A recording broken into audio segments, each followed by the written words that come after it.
Okay, so hello everyone. Welcome to IBS-ICTP workshop on Axion-Like particles.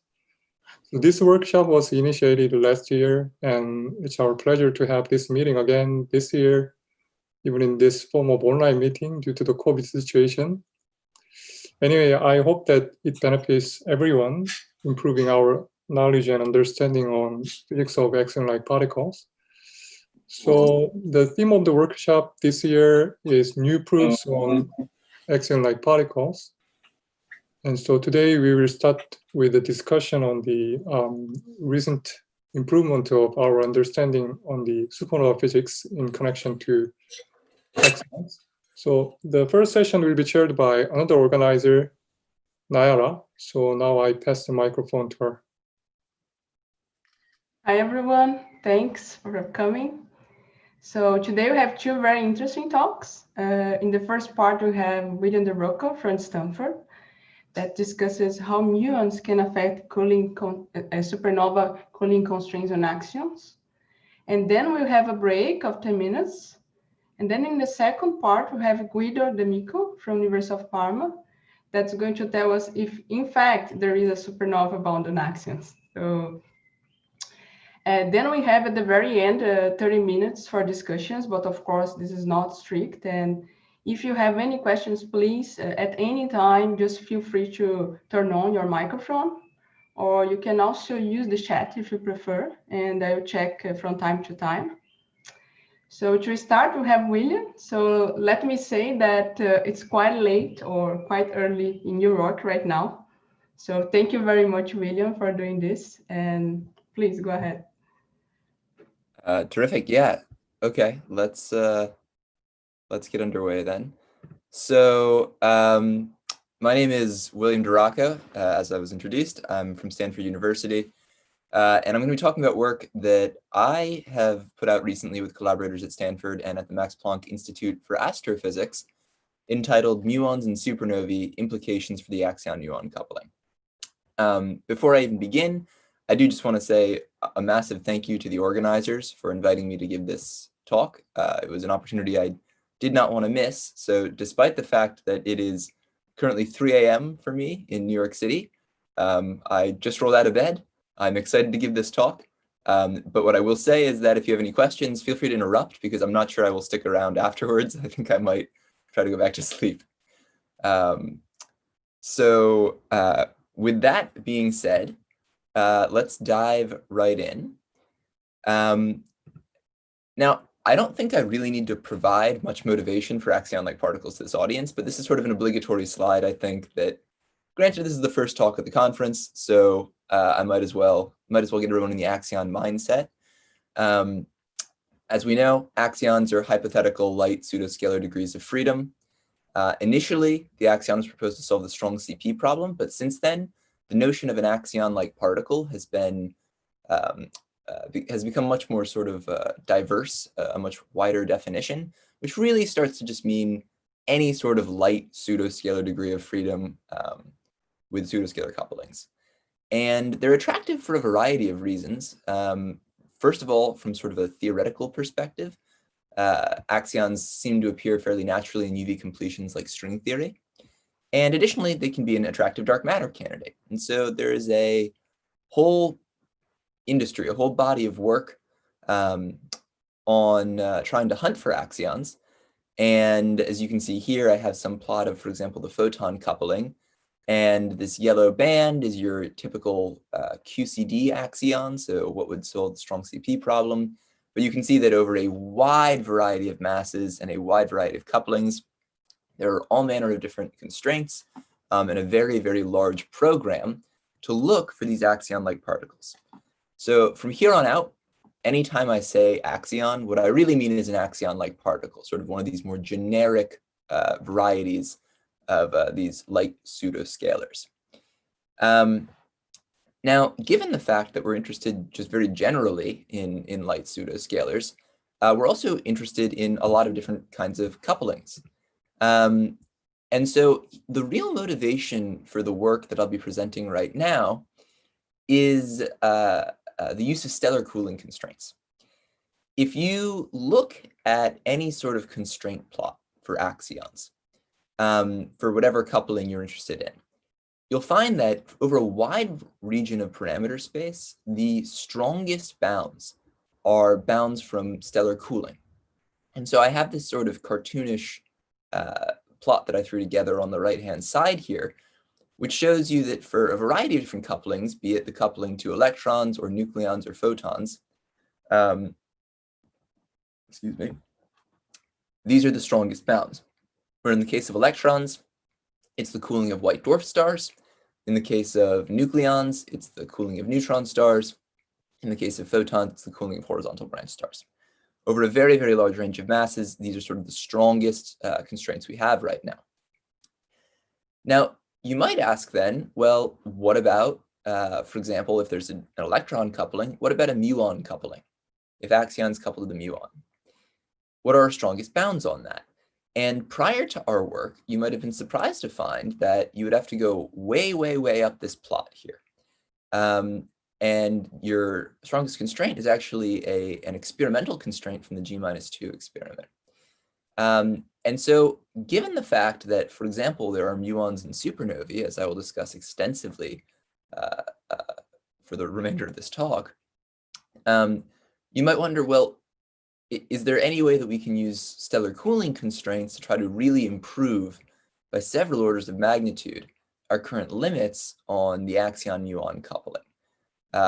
And as I'm sure you can imagine, given the fact that I'm giving this talk, the answer is yes. And so this was really the motivation behind this. Now, this might seem like a fairly obvious point, honestly. And so you might wonder, well, why hasn't this been done before?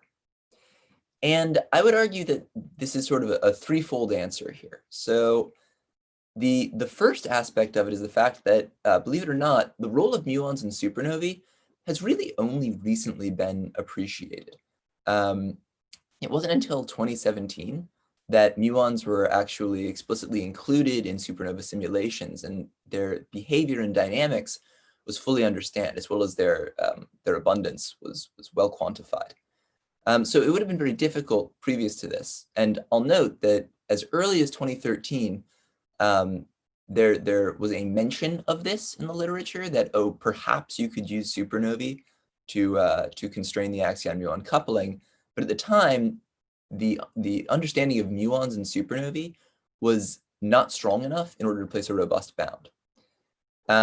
So this is one aspect, is really just sort of a societal aspect, if you will, that this role was not fully appreciated until recently or fully understood.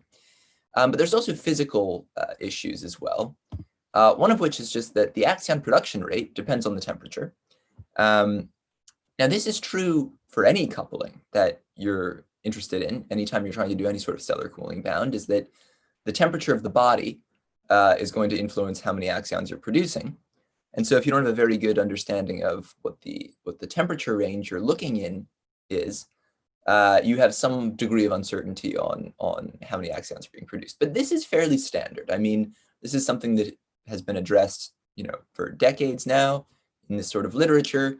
Generally, what you do is you vary the temperature over reasonable parameters, and you take the most conservative value, and that's fine. There is an added complexity, though, for the muons. And this is really only particular to the axion-muon coupling. And this is the fact that not only does the axion production rate depend on the temperature, but the actual muon abundance rate also depends on the temperature. And this is due to the fact that the muons that are being produced, these have a mass of around 100 MeV, whereas the temperature of the supernova has a temperature of around 40 MeV, let's say. So the muons that are produced are to some degree on a Boltzmann tail, which, granted, a factor of e to the -3 or so is not very large, but it does mean it's an exponential sensitivity. So unless you have a good understanding of the muon dynamics in your supernova, you might worry that the muon abundance could change a lot depending on just the parameters of your supernova. And given that the muon abundance is what's sourcing the axions, this is what makes it very complicated to try to just sort of do a back of the envelope estimate of what this bound should be. So for all these reasons, historically, it was difficult to place a robust bound using supernovae and muons specifically. However, what I am excited to be discussing is the fact that recent results make this possible, though, now to place a robust bound, which is exactly what we did in this paper. And it's exactly the results that I'll be presenting for you now. So that's sort of the broad motivation to get you in the mindset for this. The outline for the talk is going to be in 2 parts with 2 sort of main salient takeaways. In part 1, we're actually going to talk very generically about supernovae and supernova physics, because we're still learning new things about supernovae very, very recently even.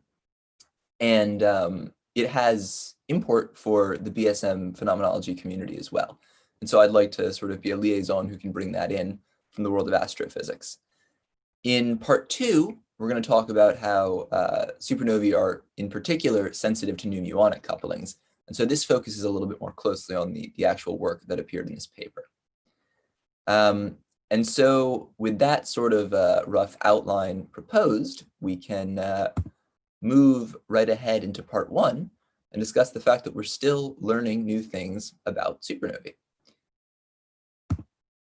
So what is a supernova? I've already said the word supernova several times during this talk, and I can assure you I will say it several more times, so it's probably good for all of us to be on the same page. A supernova is just the dying throes of a very massive star. So at the end of a massive star's life, it begins forming layers of heavy elements via fusion. This continues until it reaches an iron core, and then it's no longer favorable to fuse. For this reason, you accumulate this large iron core in the center. Eventually, the gravitational pressure is such that the entire thing collapses. This is the so-called core collapse. After core collapse, there is a rebound off an object we'll talk about in a moment, then a massive explosion that releases 10 to the 53 ergs of energy over a period of about 10 seconds. And one comparison I always like to make to really drive home just how large these explosions are, how energetic these explosions are, is the fact that the luminosity is roughly 100 billion solar luminosities while it's exploding, which is just, I mean, anytime I think about that, I remind myself just how insanely energetic and large these explosions are, which makes them very attractive places to look for new particles and new physics. I should also say that we're specifically talking about what's called a type 2 supernova, or a core collapse supernova here. This is not a type 1a, which has to do with sort of a binary system and stripping material off of one of the stars in it. This is pure core collapse. Now, what does a supernova leave behind? Well, it leaves behind something called the proto-neutron star, or the PNS, as you'll see me abbreviate it. And this is a very, very dense, compact object at the center of the supernova with a radius of about 10 kilometers and a temperature of roughly 40 MeV. It's at nuclear density, and as you can tell, it's extremely hot. It's one of the hottest objects that we see anywhere in the sort of the extant universe now. However, it doesn't stay that hot forever. In fact, it only stays that hot for a couple of seconds. And the primary cooling mechanism is via neutrinos. Now, there is something sort of, well, perhaps unexpected if you haven't worked with supernovae before, but generally when we talk about neutrinos and we're talking to some, science writer for a popular science blog or something, everyone likes to impress the fact that neutrinos are these ghostly particles, these elusive particles, the very weakly interacting. There's some absurd number of them passing through you every second from the sun. However, the protoneutron star is so dense that the neutrinos themselves are actually diffusively trapped near the protoneutron star by scattering off of nucleons. So there's just so many nucleons, the neutrinos, even these ghostly particles, are bouncing around and are diffusively trapped.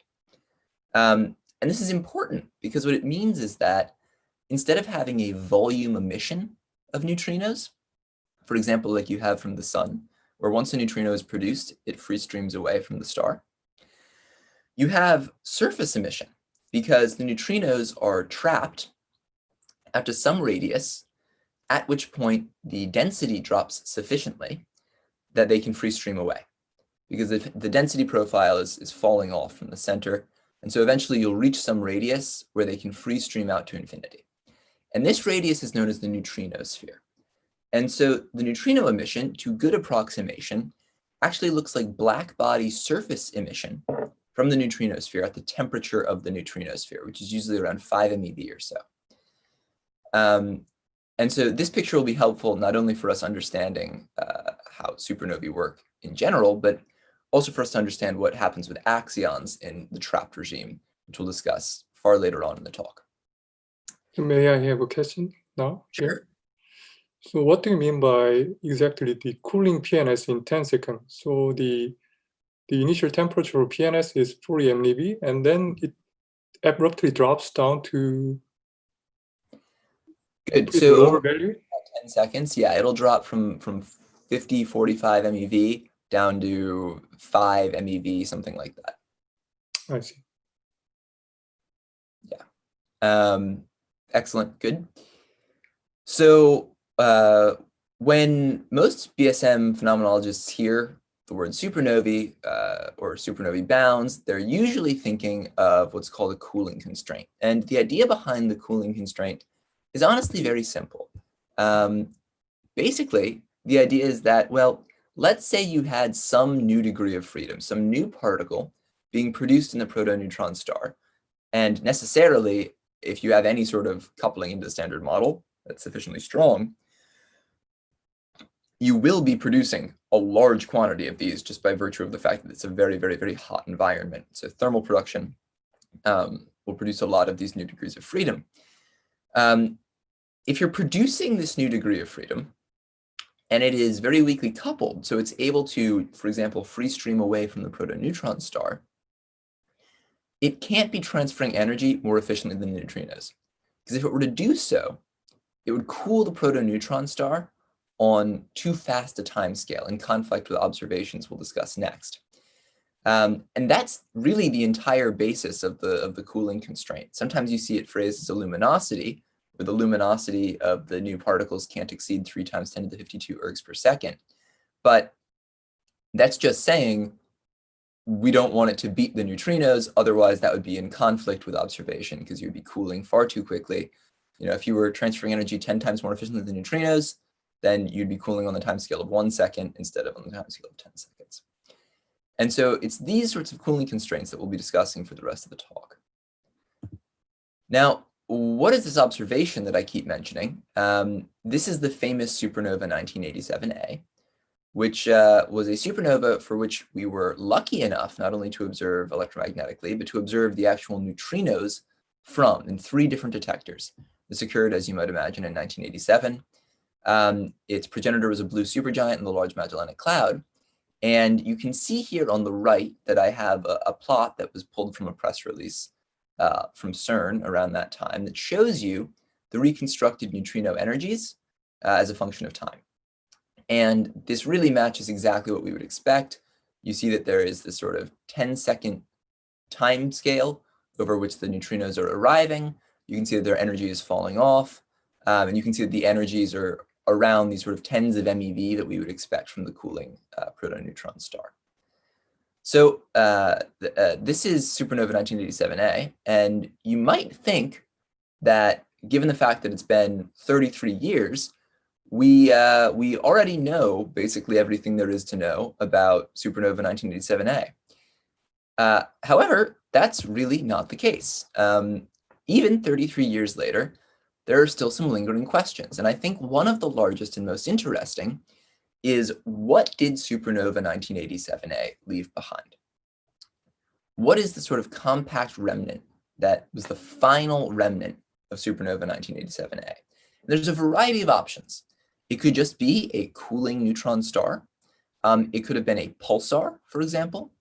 Or it's possible that there was the formation of a black hole, either promptly or later on. And not only is this question interesting from the perspective just of astrophysics, and this being a supernova for which we actually saw the neutrinos, it would be very useful to know what that sort of neutrino signal matches onto in terms of the remnant that was left behind. But additionally, it's important when it comes to addressing alternate mechanisms. So I know for a fact that Guido is going to be talking right after me about one of his and his collaborators sort of proposed devil's advocate alternate mechanisms for how supernova 1987A could have sort of faked this neutrino signal. And I think it's the paper he'll be discussing was certainly an interesting exercise in determining how robust these are. But it depends fairly critically on producing a black hole. And so, for example, if there isn't a black hole left behind in supernova 1987A, that really makes any sort of one of these alternate mechanisms very difficult to reconcile with our actual observations. So for that reason, I think that one of the most interesting things that I learned while doing this project, just given the fact that I guess I wasn't coupled into astrophysics on quite the timescale that astrophysicists are, is that very, very recently, as in within the last year, there's been considerable evidence for a neutron star, just a cooling neutron star, as the remnant of supernova 1987A. And this comes primarily from observations, a couple of observations from the past, I would say, decade or so, but the most recent being an ALMA observation of what they call a blob of hot dust moving opposite to this cloud of heavy elements, ALMA being the Atacama Large Millimeter Array. So you can see this figure from their paper here, and it might not be transparent exactly what's going on here. So just to make it a little bit clearer, the basic idea is that you have this sort of blob that you can see near the center there. This blob corresponds to, as I will tell you, what appears to be a neutron star moving opposite this sort of cloud of heavy elements with some suitable kick vector. And this is really to be expected from our understanding of supernova explosions, which can be highly asymmetric, where you're going to blow out the heavy elements in one direction, and then you have this compact remnant in the form of a neutron star going the other way. And so if you look at, for example, where the heavy elements are and the morphology of the explosion, this is exactly this blob is exactly where you would expect a neutron star to be kicked out. But I think one of the most damning pieces of evidence for it being a neutron star is just the fact that the temperature of that blob, which is highly, highly, highly localized, is consistent with exactly what you would imagine for a sort of typical vanilla neutron star cooling curve after 33 years. So the authors of this paper in May 2020, so very recently, as I said, looked fairly extensively into other explanations as well. Could it be, for example, a radioactive source? This is primarily 44 titanium in these sort of ejecta, but that would be extremely difficult to reconcile with this observation, because this is such a localized source, and radioactivity in the form of ejecta is much more diffuse typically. Additionally, you can imagine that maybe it's some sort of disjoint source, like a pulsar that's beaming energy over towards this region, or the accretion disk of something. But again, the challenge here is the fact that this is a very highly localized source at exactly the right temperature for a cooling neutron star. And any of these other sort of disjoint sources would also be sourcing energy into this map at other regions that would be in excess of what's actually observed here. So, 30 pages later, they conclude that really, in the absence of any other observations that dramatically conflict with the explanation of this as a neutron star, it really seems to be that this could just be a cooling neutron star. And that, as I heard it explained in one talk that was discussing this, if it walks like a duck and it quacks like a duck, it's probably a duck. And so I think that the operating assumption now is that there is a neutron star there, unless for whatever reason we were to observe something completely different in future observations. So this is, I think, a very salient point. And so one of the major takeaways of part one here is that the fact that there is very likely a neutron star, just a cooling neutron star as the remnant of supernova 1987A, really means that a lot of alternate mechanisms are in increasing conflict with observations. So I'm sure, I am not going to steal the thunder of Guido, whom I think is going to give a great talk right after this and discuss his model in extensive detail, and I'm sure have a lot more information for you on that. But I think this is something to keep in mind because it does really lend a lot of credence to the work that we do, and the reason that we're confident that we can actually place a robust bound. So what's interesting, though, is that this was specifically for Supernova 1987A, but even more generally, we're actually still gaining new insights on neutron stars and supernovae as a whole. And once again, this is the sort of thing that I was not fully aware of, but even in the last year or two, there's been considerable improvements, for example, in understanding the supernova equation of state. And this comes from a variety of different sources. But what the upshot is that it tends to favor supernovae that have what's called a softer equation of state. And so what does softer mean in this context? Softer means that during the supernova collapse, you can compress the protoneutron star more. So it's softer in the sense that, like, if you had a squishy, soft ball, you could compress it more, right, during this collapse phase. But sort of the effect of this compression is that you also drive the temperature of the protoneutron star to a higher energy, so a higher temperature. And this is important. And so what I've shown here is sort of actually an outdated plot, but it gives you sort of the schematic broad scale sense of how these constraints work and sort of what region of parameter space is favored, where you have the gravitational mass of a neutron star plotted against the radius of the neutron star. And this sort of gray band here is the favored region. And you can see that for any of these equations of state, so any of these curves, there's a lot of them no longer sit in the gray region. And these are the ones that are sitting at larger radii for the most part. And this coincides with this sort of idea of a softer equation of state, because a softer equation of state means that you can compress to a smaller radius for a given mass, which is why we're pushed towards these sort of smaller radii. And you can see that a lot of the sort of existing equations of state from literature are in conflict with the favored parameter space now, except for example, this SFHO equation of state, which is ultimately what we chose to use in the simulations that we ran for our analysis. So this is also highly relevant, I think, to BSM phenomenology, because as I said, the equation of state determines the peak temperature of the protoneutron star, which is a critical quantity for determining whatever flux you have of new BSM particles from the star. And so again, I have sort of a cartoonish schematic over here of the reason that I think that this is an important result to, impress upon people in the BSM community, just because a lot of things that I see, a lot of papers that I see in the literature that talk about supernovae have fairly outdated profiles for the temperature, for example, and density, but mainly the temperature. And so here you can see this green curve is really the best model of supernova 1987A, considering all that we know about the equation of state.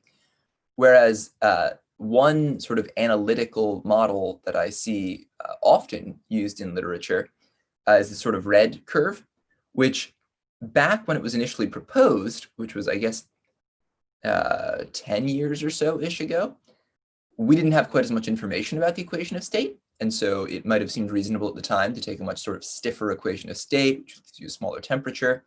But at this point, this is really unfavored. And so what it means is that, first of all, when you're doing these analyses, you should use the updated understanding of the equation of state and the updated understanding of the temperature profile in a protoneutron star. But additionally, on top of that, it means that sort of existing bounds from supernovae that were placed previously, historically, could very well be reevaluated at this point, because there might be some marginal improvement just due to the fact that you have these higher temperatures and therefore a higher production rate. So this is another thing that I think was not obvious to me going into this project that I think is actually broadly applicable to anybody who's starting to consider working with supernovae in a BSM context. So that's takeaway 2, is that softer equations of state drive you to a higher temperature in your protoneutron star. which results in a higher flux of new degrees of freedom. Sorry, So, may I ask something? yes.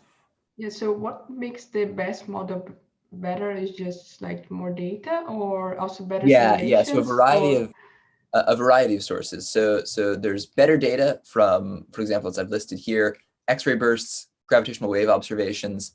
The existence of a very high mass radio pulsar provides a constraint on the equation of state because you need to be able to support a pulsar that's that massive. And additionally, there were improvements on actually just the effective field theory of these very, very dense objects. And so by combining all of these sorts of things, you're able to have a much better understanding of the equation of state. Excellent. So that actually brings us to the end of part 1, where I want to discuss the fact that we're still learning new things about supernovae. And the main takeaways here are that very recent observations of supernova 1987A tend to cast doubt on alternative models, which I'm sure you're going to hear a heck of a lot more about later on. Additionally, the softer equation of state that is now favored just leads to higher temperatures, which is going to lead to more axion production in this case. And so with that half of the talk concluded, we can now move on to the part that I'm sure you are all waiting for, which is the role of muons in supernovae, right? This is advertised in the title. We haven't even talked about muons yet. So without any further ado, I'll move on to part 2, where we'll talk about the fact that supernovae are sensitive to new muonic couplings.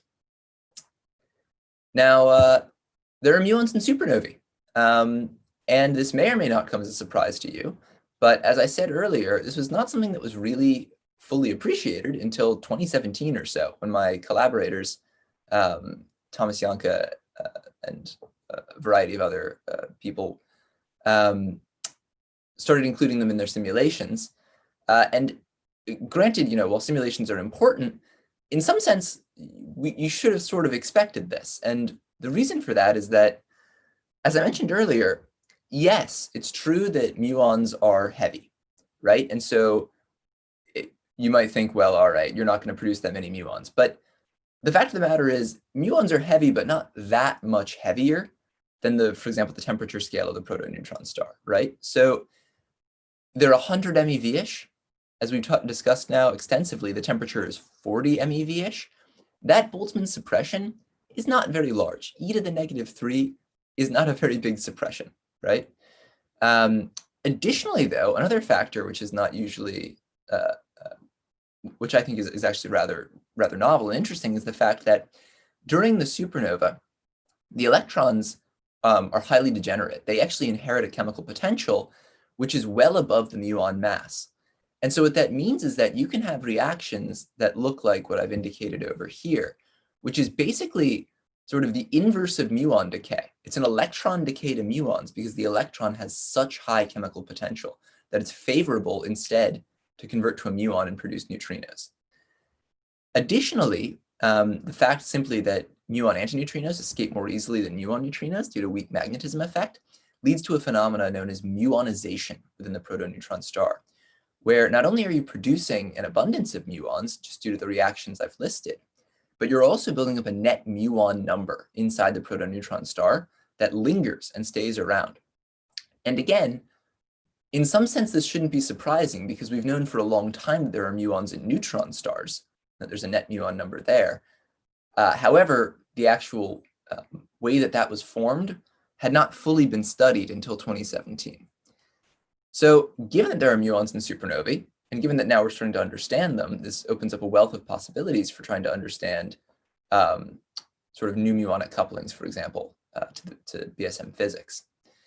But before I even dive into the BSM aspects of it, there's an aspect of this which my collaborators found, which it took me and my sort of theorist collaborators a while to wrap our heads around, even though it might have been obvious to Supernova simulators. And I think it's extremely interesting and worth bringing up, just because I think that everyone in the audience, well, that's a sweeping statement, but I found it extremely interesting. I think it's highly relevant, and I think that you all might find it interesting as well, which is that muons can actually help facilitate a supernova explosion. And the reason for this is sort of a convoluted chain of, well, is a chain of logic that I don't think is immediately apparent, but gives a very good example of why supernovae are so complicated. So how can this actually happen? Well, the first step is the fact that when you're creating muons, okay, it means that there is electron thermal energy that is being converted to muon rest mass, okay? And so this electron thermal energy was providing some degree of pressure support. And as it gets converted to muon rest mass, that pressure support is no longer there, right? So you're taking this thermal energy, this kinetic energy of the electrons, and you're converting it into this muon rest mass. So suddenly your pressure support is not as large as it was. This means that you have, once again, a softer equation of state, because with less thermal pressure support, you can compress more during the compression phase. As we discussed previously, what does a softer equation of state do? What does more compression do? It drives you to a higher temperature, okay? And so this is without muons, this sort of schematic illustration I have on the right-hand side. But with muons, you're driven to a higher temperature, which means that you're producing more energetic neutrinos. And the neutrinos are what's carrying energy predominantly from the protoneutron star to what's called the gain layer, which is the region in which energy deposition allows the supernova to explode.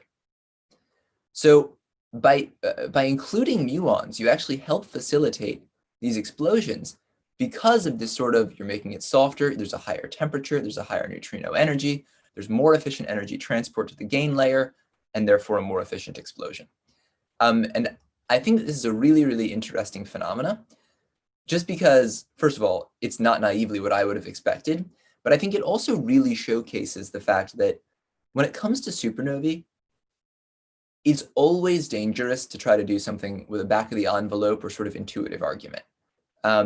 The reason that we rely on supernova simulations is exactly for reasons like this, where there's a lot of different physics all happening on the same scale.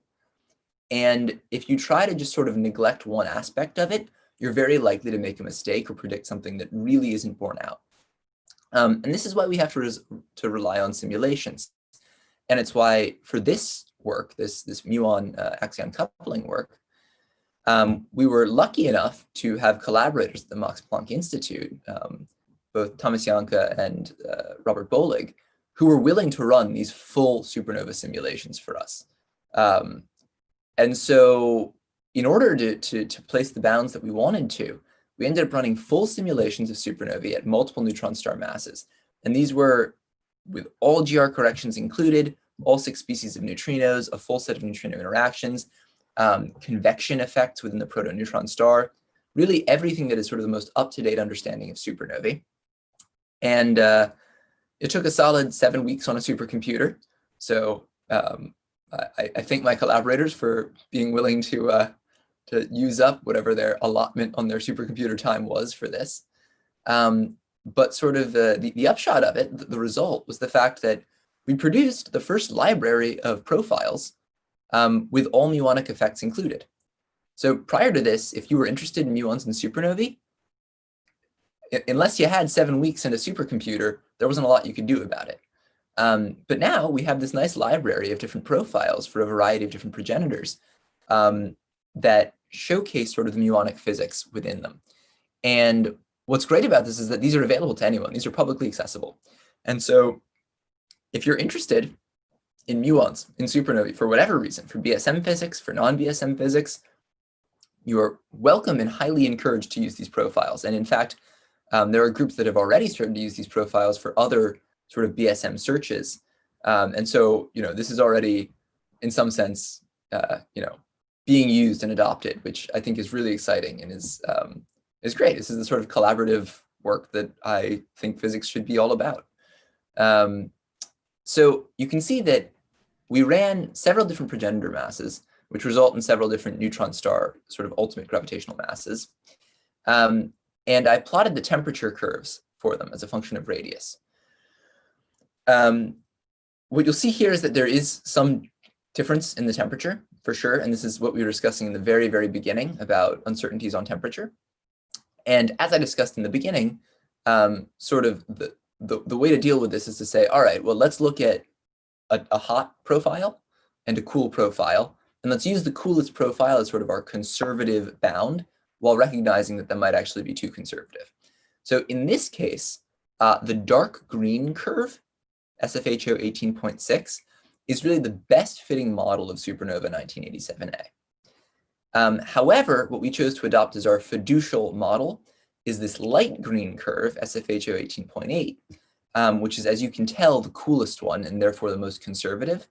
And it's also sort of only barely marginally consistent with our expectations for supernova 1987A. So it's very much sort of on the coolest possible profile you could consider for that. And what you'll see later on, though, is that despite the fact that it looks like there's a wide variation in the temperature, our ultimate bounds don't actually change all that much, which really lends credence to these as being robust bounds. So moving forward with this as our fiducial profile, we can talk a little bit about Axion cooling in supernovae. And again, this is something that I think can be very unintuitive for anyone who hasn't worked with this sort of thing before. So we'll dive fairly deeply into the different regimes for Axion cooling. Now, the primary production mechanisms are via Compton scattering and Bremsstrahlung, so Compton scattering of a photon off muons, or muon-muon Bremsstrahlung. And there are two regimes of Axion cooling. At very, very weak couplings, so for axions that are very weakly coupled to the standard model, there's the free streaming regime. And this is something that we discussed a bit earlier, where it's like neutrinos from the sun. You produce them in the protoneutron star, and they're so weakly coupled that they don't interact again. They just sail away to infinity, all right? And this is, in some sense, the nicest situation because it's very easy to compute. It's a volume integral over the protoneutron star. You just integrate over the axion production rate that tells you how much energy is being carried away. There is also, however, as you walk up towards higher and higher couplings, so more and more strongly coupled to the standard model, you run into the trapping regime. And this looks a lot more like the neutrinos, for example, in the supernova, where what you have is trapping out to some radius, which, much like the neutrino sphere, we dub the axion sphere. At this radius, the rapid reabsorption and reemission becomes inefficient, and axions can free stream away. So in the trapping regime, you now have surface emission, again, this sort of black body surface emission from some radius, in contrast to the volume emission in the free streaming regime. And I think that it's important to impress upon people that the dynamics in the different regimes are very, very different. And in fact, as you, for example, change the coupling from a weaker coupling to a stronger coupling, depending on which regime you're in, the luminosity changes in the opposite direction. Now, we'll start with free streaming because it's the easiest to understand. If you're at a weak coupling in the free streaming regime, you're not producing that many axions, so you have a lower luminosity. As you increase it to a stronger coupling, you make more axions, your free streaming luminosity increases. That's fairly, I think, easy to understand. That's pretty intuitive. However, in the trapping regime, what happens is, at a weaker coupling, your axion sphere is smaller. It is closer to the protoneutron star. Because at a weaker coupling, you can escape from a higher density, okay? So you can escape from a higher density. Higher densities, since the density is falling off monotonically, are closer to the protoneutron star. So your axion sphere is closer to the protoneutron star. But the temperature is also falling, which means being closer to the protoneutron star, you're at a higher temperature at your axion sphere. Because of that, you actually have more energetic axions that are transporting energy out more efficiently. As you raise the coupling, your axion sphere walks out, right? Because you're more strongly coupled into the standard model. So you need a lower density to escape. But you're also walking towards cooler ambient temperatures at that sphere. And so because of that, you're actually, your luminosity is decreasing in this case as you move towards stronger coupling, okay? And so there's a ceiling and a floor to any of these bounds. The floor of these bounds is the part where you're in the free streaming regime and your coupling is so weak that you're just not producing enough axions to beat the neutrinos. That's sort of the floor of any of these bounds. The ceiling of any of these bounds is when you're so strongly coupled in that your axion sphere is basically driven out to such a cold value that now you're not beating the neutrinos, right? This is usually basically, I mean, up to some order 1 factors, this is basically when the axion sphere exceeds the neutrino sphere, right? If you're outside the neutrino sphere, you're cooler, you're not going to be able to beat the neutrinos. And so that's usually the ceiling. Now, what I think is extremely interesting in the case of muons is the fact that this ceiling is far higher than you might expect. And this is due to the fact that the muon abundance, as we discussed earlier, is sensitive to the temperature. So the muon abundance falls very rapidly with the temperature. Because while I keep saying, okay, at 45 MeV, you know, the Boltzmann suppression isn't very large, at 10 MeV, the Boltzmann suppression is very large. So you have this exponential fall off in the muon number density, which I have plotted here for our various profiles as a function of radius. And what you can see is pretty uniformly, no matter what progenitor star you choose, your muon abundance falls off extremely rapidly, somewhere around 17 or 18 kilometers. What this means is that in the trapping regime, no matter how much you crank up the coupling, your axion sphere is never going to move outside of 18 kilometers. Because outside of 18 kilometers, there aren't any more muons. So there's nothing to trap you any longer. So it's going to just asymptote towards sort of this 18-ish kilometer value. And what's interesting is that 18 kilometers, though, the temperature there is still well above what's necessary to outpace the neutrinos. So it means that dialing up the coupling in the trapped regime, you keep getting asymptotically pushed towards this sort of 18 kilometer value, but your luminosity is still beating the neutrinos. So your ceiling is pushed much, much higher. And so what this means is that a trapping regime extends to very high couplings and overlaps with the G-2 bound that we saw earlier. So what we're able to do is really constrain a large region of parameter space, even well into the trapping regime. So I plotted here sort of just the luminosity as a function of the coupling to try to give you a sense of what's going on here. As I said earlier, the luminosity to beat is 3 times 10 to the 52 ergs per second. That's the neutrino luminosity. And that's sort of plotted as this dashed or dotted horizontal line here. So anything above this is excluded. And what you can see is all the way over on the right-hand side is the free streaming regime. These are the solid lines. And this is just exactly what we said earlier. This is volume emission. You can see that it falls off like a power law with increasing, or I guess decreasing coupling. Eventually, you reach points like this. This is sort of the floor of your bound where you're no longer outpacing the neutrinos, okay? Now, the horizontal lines here are sort of the transition, roughly, into the trapped regime. And then on this side, you're in the trapped regime. And I would say you can ignore these curves, which were used in the paper, at least, to indicate sort of the behavior you expect for free streaming luminosities in a trapped regime. But really, once you have this black body emission, everything to the left of any of these vertical lines is constrained, okay? And so what's excellent about this is that the transition occurs in a region where you're well above the required luminosity. So the two bounds transition very smoothly into one another. So even if there's a little bit of, nuanced physics at exactly the overlap region where maybe you're not exactly in a black body approximation, it doesn't really matter in the case of the bound because you're so far above this that that region of parameter space will be constrained. There's no gap or anything like that. And you can convert this into sort of the standard exclusion plots that we're used to seeing. Sorry, and so, William, may I yes. ask a question in the previous slide? Sure. So yeah, in the trapped regime, the curves are not so spread, right? So the curves, they're closer to each other. So Sure. yeah, what's that?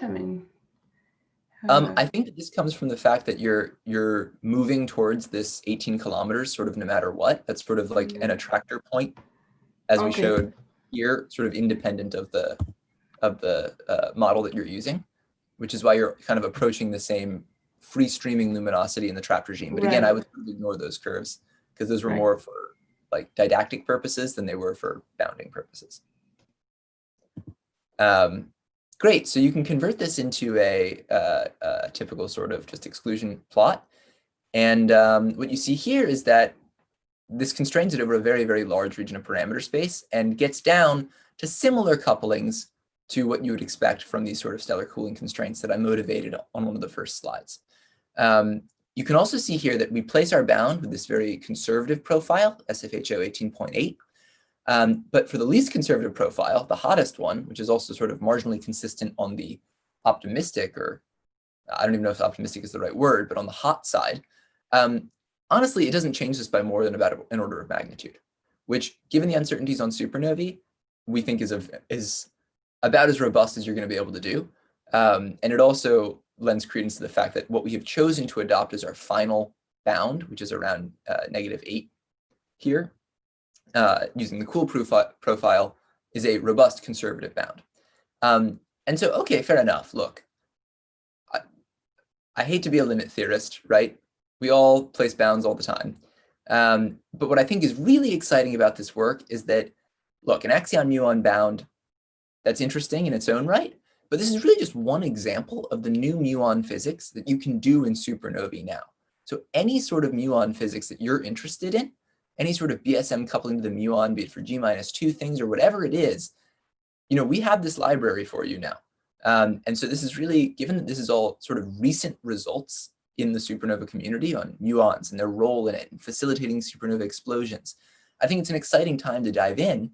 And so if you have any inclination towards new muon physics, here's an excellent laboratory for you to work in.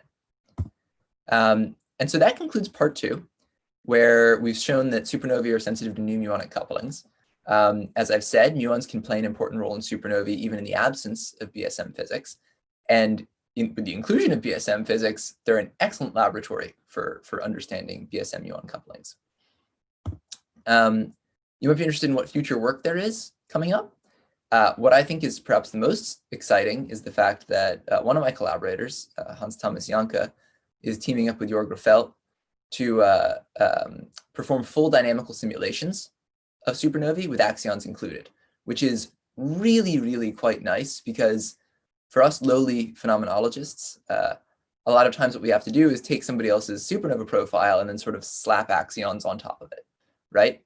And by including them in the full dynamical simulations, there are all manner of potentially unexpected effects, much like the inclusion of muons helping to facilitate a supernova explosion that you wouldn't have naively anticipated, that you could imagine occurring. For example, in sort of the intermediate regime, where the axion mean free path is comparable, say, to the size of the protoneutron star. So I'm really excited about that. I think that project is still a little ways off, but it's something to keep your focus towards in the future. Yeah, so with that, I will conclude just with some of the takeaways we discussed. In part 1, I addressed the fact that we're still learning new things about supernovae, new observations of what appear to be a neutron star remnant cast out in alternate models. There's a softer equation of state, which we're only fully understanding now since the higher temperatures. And then in part 2, supernovae are sensitive to new muonic couplings. So as I said multiple times now, muons can play an important role in supernovae, but additionally, supernovae are just excellent laboratories for any new BSM muon physics you want to do.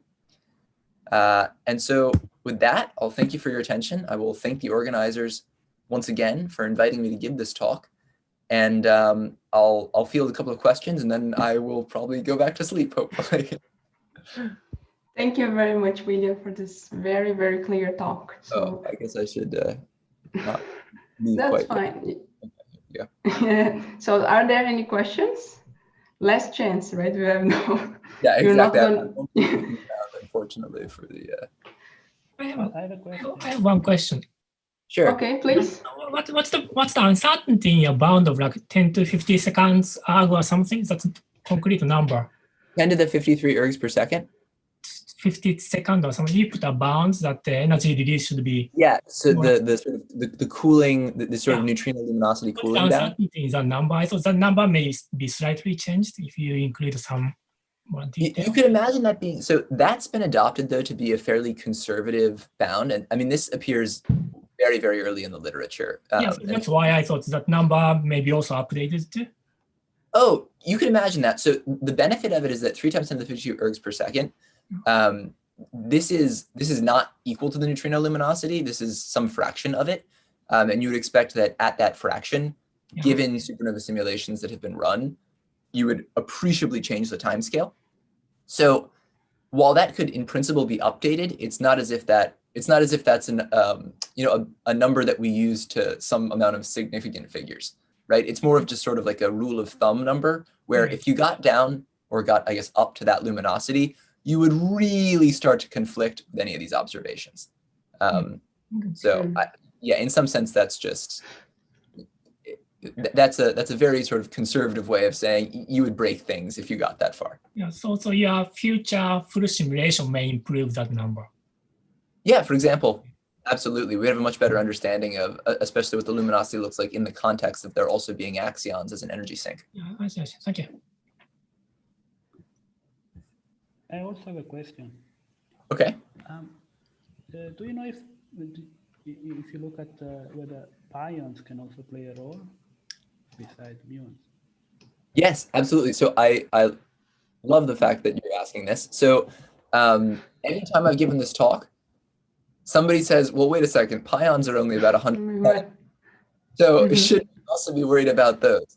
And so what I'll say is the answer is yes, actually, although once again, so there's a little bit of complexity with the pions just because then you start to get into like the strong dynamics and like the equation of state, and it gets a little bit thorny. But even in the absence of that, I believe there was a paper in 2019 or so that basically said, motivated by the recent realization that muons can play an important role, here's our look at pions. And the conclusion was, yeah, pions could also play a pretty important role. However, it's a lot harder to do these sort of strong dynamic effects. And without fully understanding what's happening sort of there, it's a little bit less clean than sort of just a nice electromagnetic muon situation. Well, but since the energies in play are so low, I would guess that also, I mean, yeah, no, I mean, for pi should be all weakly coupled, right? Your intuition is correct, and the answer is so far as we understand it, yes, probably these can also play an important role for similar reasons. Thank you. So, more questions? You studied the pseudoscalar couplings of axion to muons, but do you have an idea on the scalar couplings to muons? So probably fairly comparable. I believe, and it might be worth double checking. I believe that actually since our paper came out, I know another group rapidly took the profiles that we had made in this library because they were excited about them just like we were, and applied them to a variety of other sort of BSM models they were interested in. I'm trying to recall whether or not scalars were in there or if it was purely sort of dark photon vectors. But you could look at that reference too, potentially, because they also sort of look at a variety of different couplings using the exact same profiles that we had produced. Actually, I have a curiosity. I mean, you mentioned that this is the largest existing library of supernova profiles, right? Yes. So by comparison, what people were using before, like what? They weren't, is really the They answer. weren't. Yeah, I they're see. really, it was a fairly low bar, let's put it that way, to become the largest library with muonic effects included. I see. Okay. So in the last slide, you showed the CMB line. What is that? Ah, great. Yeah. So potentially there could also be a bound on this coupling from the CMB. However, it's so it is difficult to place that bound for the reason that basically the idea would be that muons in the early universe could produce axions, and then these axions would contribute to N effective, and then N effective would be in conflict with what we see in CMB. The issue, though, is that the dependence is extremely, well, I guess I might even have a slide on this.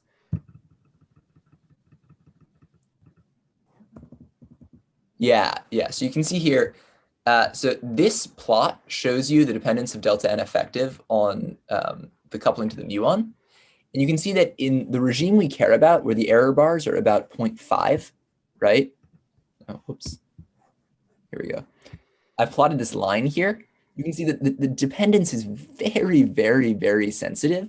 So depending on where your error bars are, or what you want to quote as your 2 sigma or 1 sigma error bar, you know, you could very well be at 10 to the 7 GeV as your bound, or 10 to the 4 GeV as your bound. So we did our best sort of back of the envelope estimate to figure out what we thought was roughly what the bound was. And that's what we plotted as that dotted line, just to be, you know, just to have it on there. But I wouldn't consider that a very strong or robust bound right now. And additionally, there's also just sort of the fact that technically you could have a reheating temperature below the muon mass, which might not be favored theoretically, but you could do it. And if you did that, it would eliminate this contribution. Mm-hmm. So you could sort of theoretically get rid of it as well if you wanted.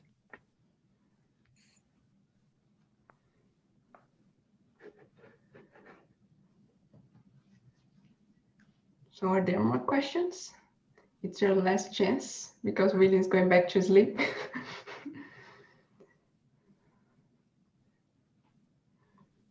Okay, if it's not, thanks again, William. Thanks a lot for doing this. Absolutely. And thank you very much. Thank you very much. And now we have 10 minutes break and we're back in 10 minutes. All right. See you soon. Bye-bye. Very good.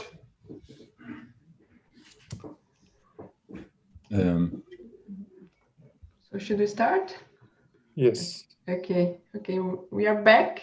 Now we have Guido D'Amico from the University of Parma that's going to tell us if there is a supernova bound on Axion. So just a reminder that after the talk, we have a section for discussions for those that can stay. So thanks, Guido. Please go ahead. Thank you for inviting me. I'm sorry I missed the first half of the talk, but teaching duties, unfortunately, not the previous talk. So my talk is mainly based on this paper in collaboration with Nitzenbar and Kfir Blum, who are both at Weizmann. Nitzen is a very brilliant young PhD student. Keep him in mind when he will apply. So the talk is actually this work came as a follow-up to another work where we critically examine the supernova problem. So what is the supernova problem? Well, the supernova problem will play a big role in our critical examination of whether there is an axion bound or not. So this is the outline of my talk. I will illustrate just a couple of recent bounds on axion and like particles in general that are placed from the neutrino events of the supernova 1987. Then I will discuss the origin of the bounds and assumptions. And within the assumptions, we'll see that we need to assume a particular collapse mechanism for the supernova, which, however, I will show that it's still not a solved problem in the literature. And this goes by the name of supernova problem usually. So then I will present an alternative scenario in which late-time neutrinos just come from an accretion disk and therefore will not be influenced by axion at all. And so an alternative collapse scenario and explosion scenario will invalidate the axion bounds.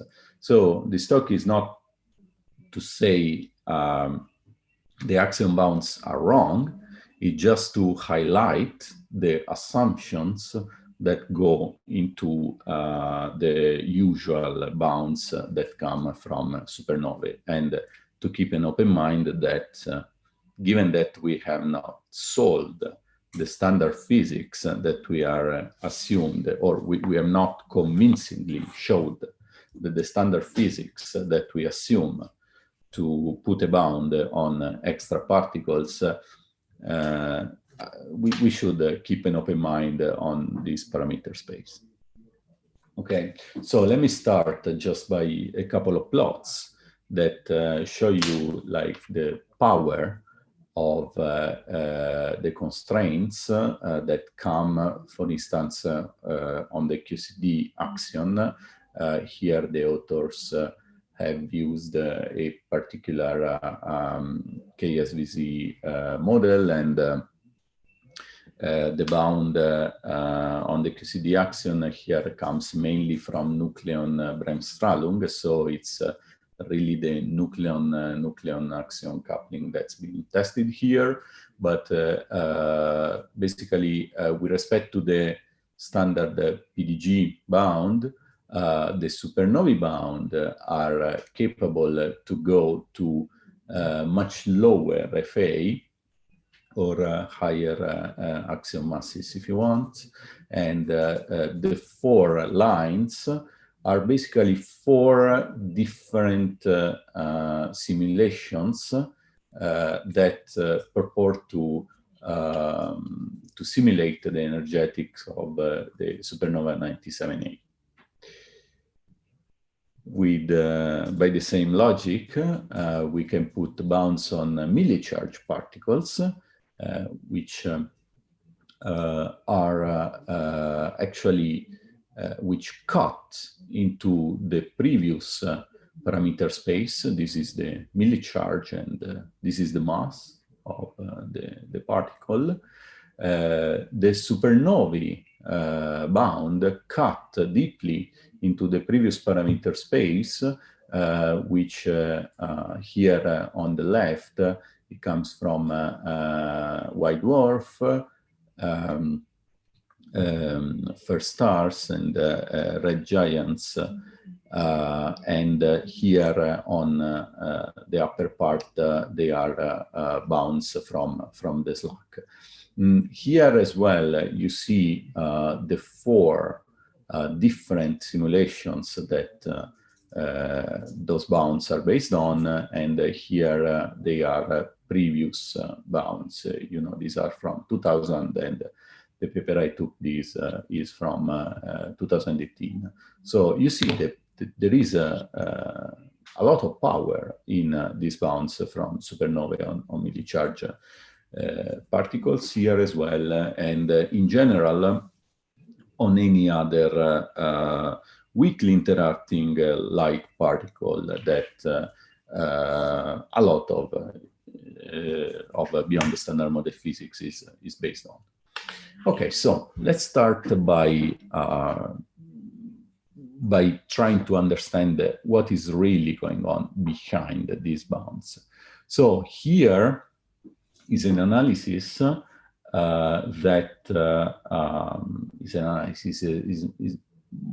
is just a plot, a revealing of the events of the neutrino burst from the supernova 1997A, as seen in 3 different detectors from the time of the first event in second. So here you see immediately, you should probably compare detector per detector to see the main features. But the idea is that there is a burst that lasts about 1-2 seconds, basically, of highly energetic neutrinos on average. And there is a gap, which, for instance, in Kamiokande even extends up to about 7 seconds. In Baksan is about 6, and IMB is much shorter. Now, there is a gap that our current models do not really explain.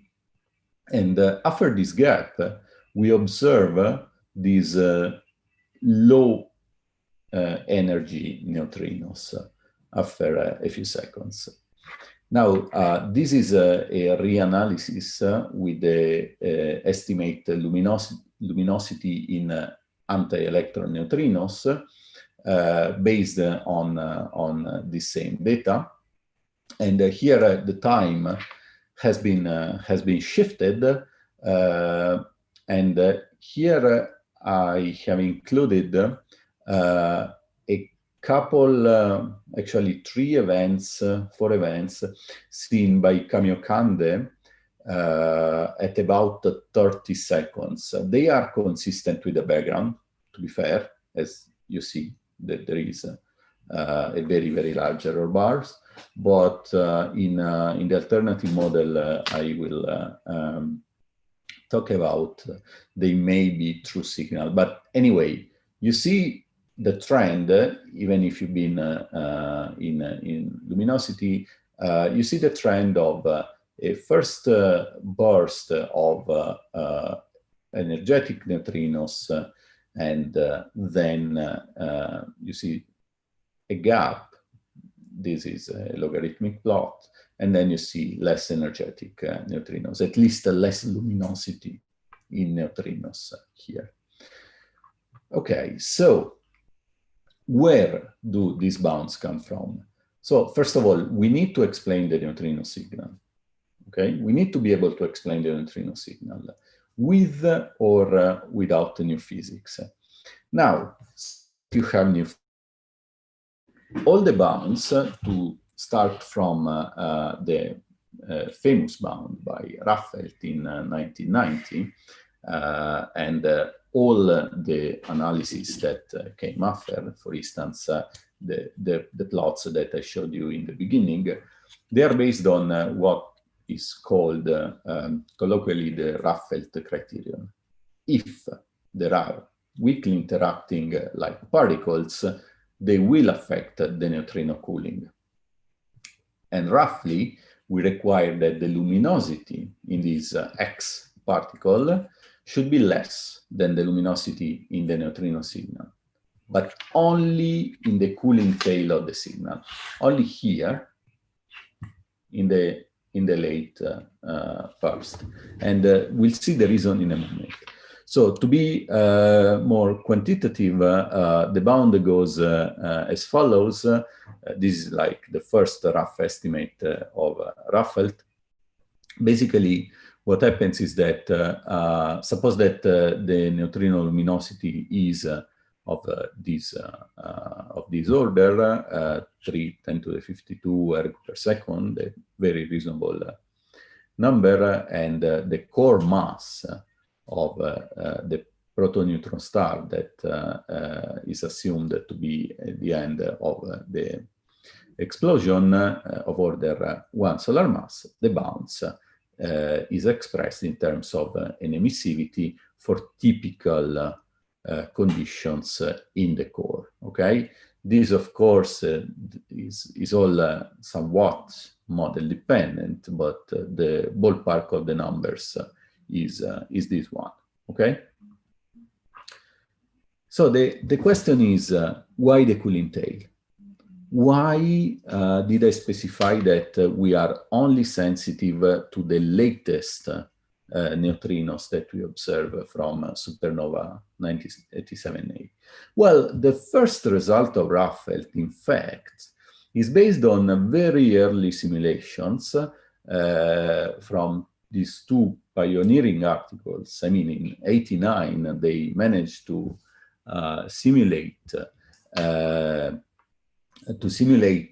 supernova with Axion Cooling, and I mean, it's impressive if you think about it, given that already today still we have problems in numerical simulation of supernovae. But basically, what they show by computing the luminosity in antineutrinos, the first of these two papers, as a function of time, for different values of the Axion FA, there is a a common first part of the curve, which shows that early neutrinos are not at all sensitive to axions, okay? So this is why we really need to go down. We really need to go further in time to see the differences between different FA with respect to the FA equal infinity, in which there are no axions, okay? Now, the reason for this is that basically the neutrinos come from only a shell in this protoneutron star, whereas the axions, the axion cooling is a volume effect. And so there is a lag of 1 second, 2 seconds, a few seconds, that is just due to the neutrino diffusion time. So there is time to get the information. And here I show result of our own simulations that stop at very early after the bounce, that show how the luminosity is basically unaffected by the presence of axions. And in particular, here we see really this effect, the fact that the luminosity in axions as a function of radius at 0.05 seconds and 0.17 seconds comes from internal regions, whereas the luminosity in neutrinos really comes from a shell outside of this protoneutron star. And on the right here, instead, I show the temperature profiles. Of course, axions really cool the core. However, you see this information at this time is not propagated outwards. Okay. So now here I mentioned things like shell, a protoneutron star, etc. So let me illustrate how does a supernova explode, or how at least we think it explodes. So what happens for a supernova? Well, let's say that we have a big star that has stopped the fusion, at least in a core in the center. Okay, and so this thing is now a core of iron and nickel with a radius of about 3,000 kilometers. Okay, and here there are neutrinos from all of the core. Then within 0.1 second, the core density rises, and there is the so-called neutrino trapping. So here, the interior of the core becomes opaque to neutrinos that start to be emitted only from what is called the neutrinosphere, from a shell. Then what happens just immediately after? The core hardens so much at about nuclear densities that there is a shock, because there will be a bounce of this accreting matter outwards, okay? And after that, the shock is propagating outwards in this iron core. At this point, notice the time. It's very fast, 0.12 seconds, okay? At this point, we see a lot of neutrinos, okay? Because there is dissociation of the iron core into free neutron and proton. So these are the first neutrinos that we start seeing just after the bounce. However, now what? The problem is that you really give out a lot of shock energy in the dissociation of iron into a plasma of free neutron, proton, and electrons. And so the shock stalls. Now, how does it explode? Well, here, our knowledge starts to wobble, because the main mechanism that's assumed is the so-called delayed neutrino mechanism, that neutrinos somehow will reignite the shock, will push the shock that by now has stalled, and then an explosion happens.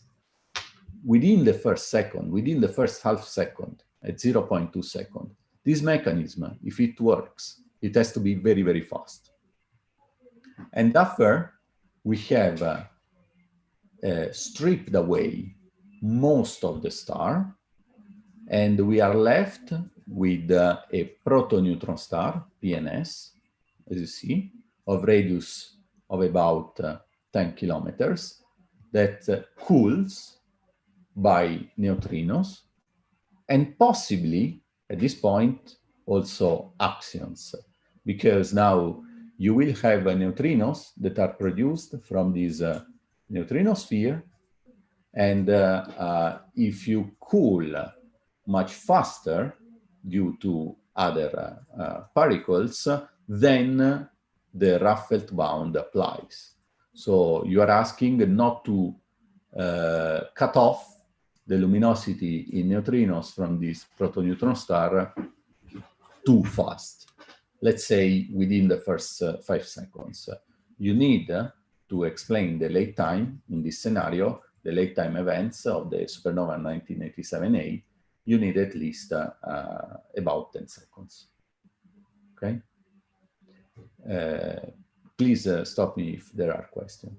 This is a pictorial, a very nice pictorial illustration, a bit less detailed on the physics as the one I just shown, about what is supposed to happen in this delayed neutrino mechanism, which was invented in beautiful work by Bethe Wilson in the 80s, and is still today what most people, how most people think core collapse supernovae explode.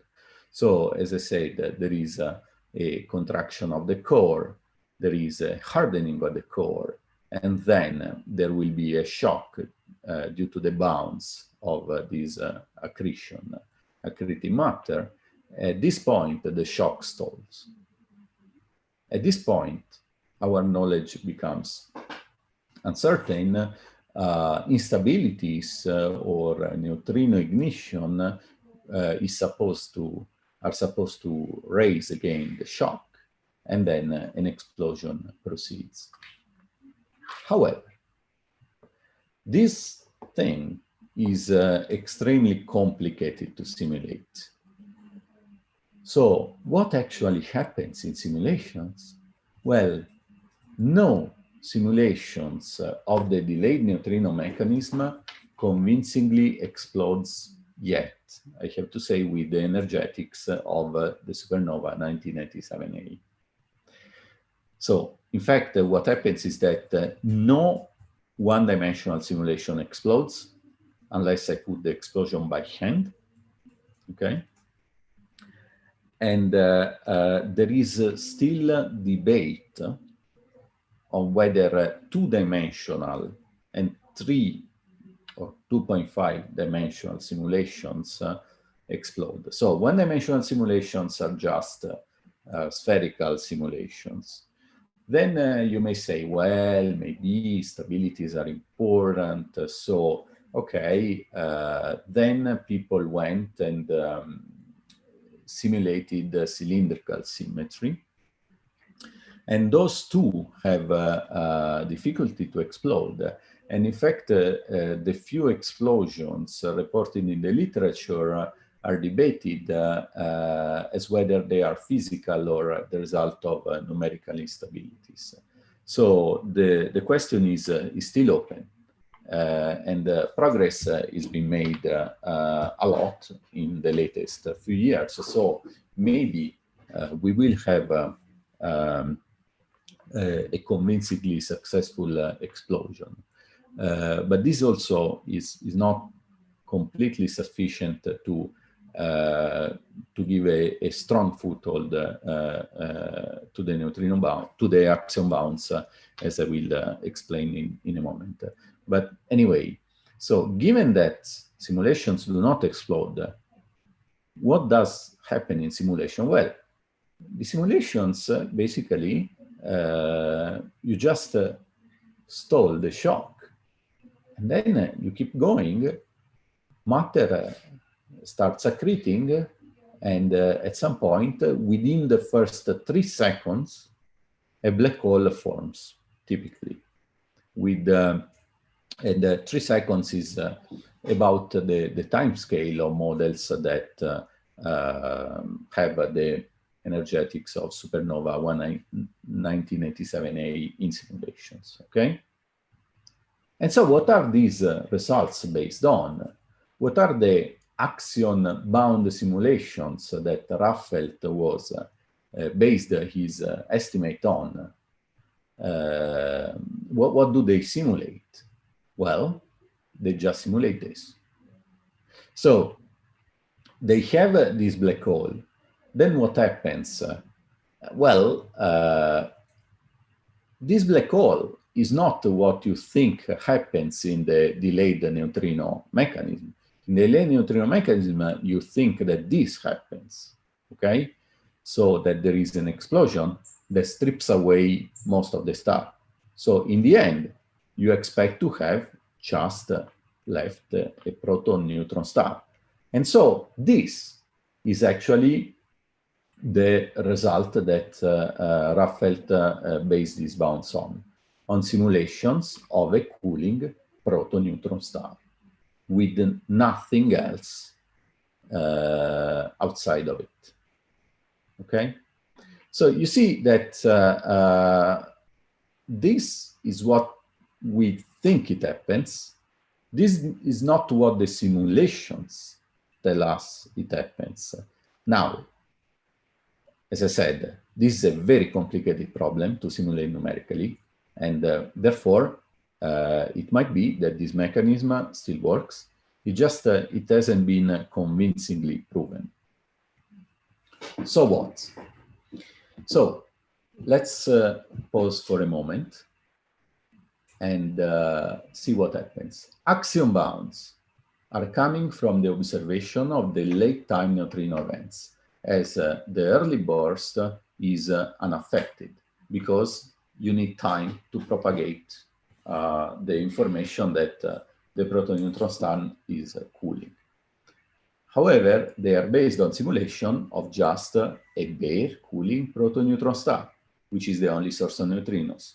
Now, of course, if supernova 1987A happen like this, bounds are valid. They stand.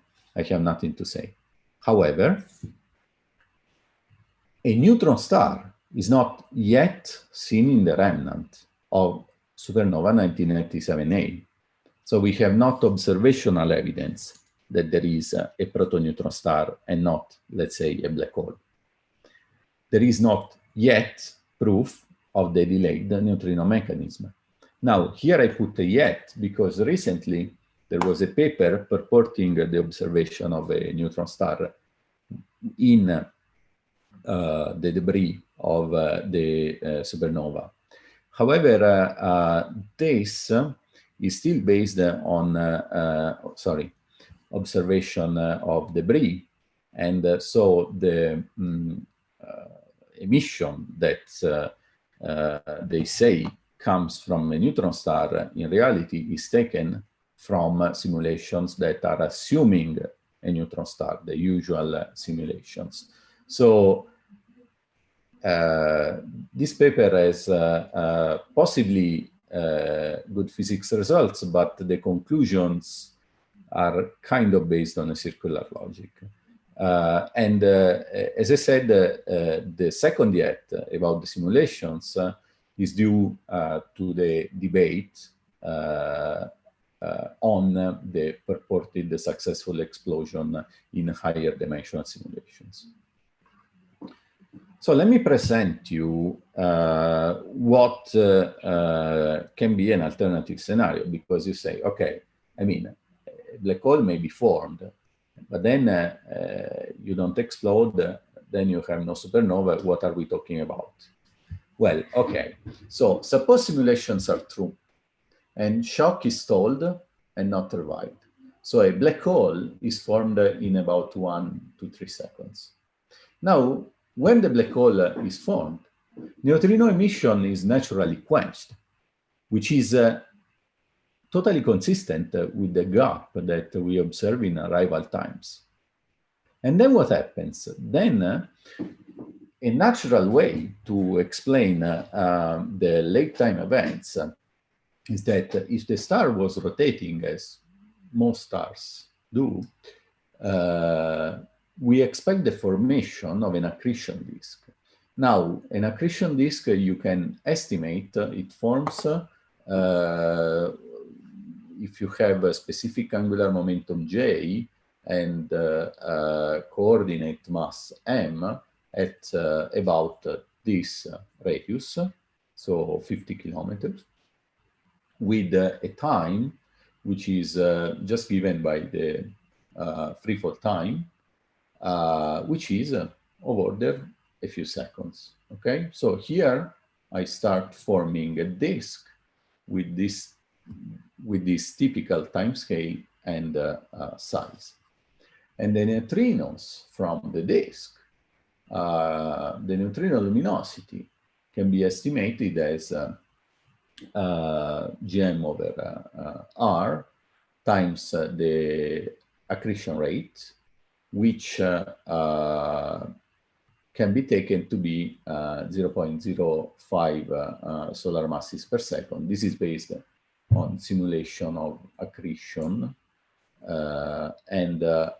This number is now consistent with late time events for T subsequent to the creation of a disk, so T about larger than 5 seconds.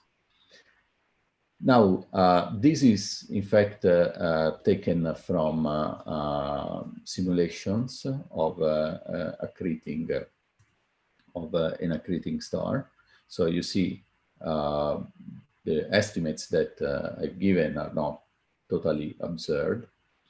And the important thing is that if the neutrinos now come from the disk, if the late time neutrinos now come from the disk, the presence of axions or other late time of other, feebly interacting particles do not affect it.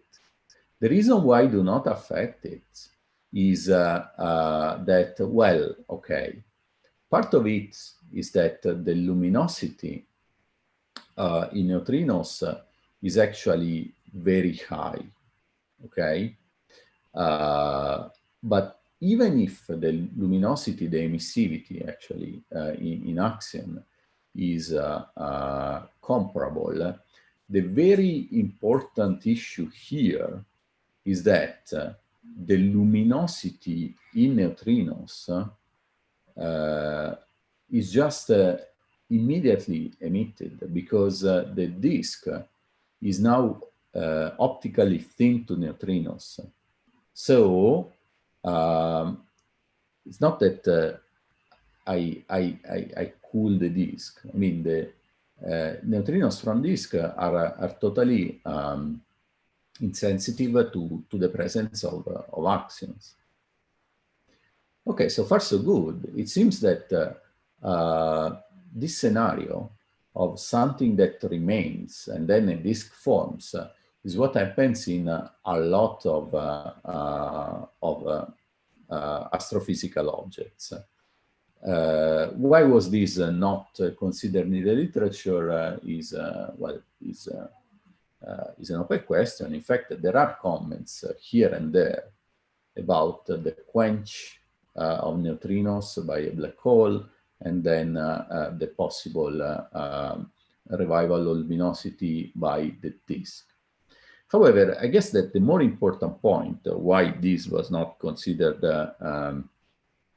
so much is that, and the explosion.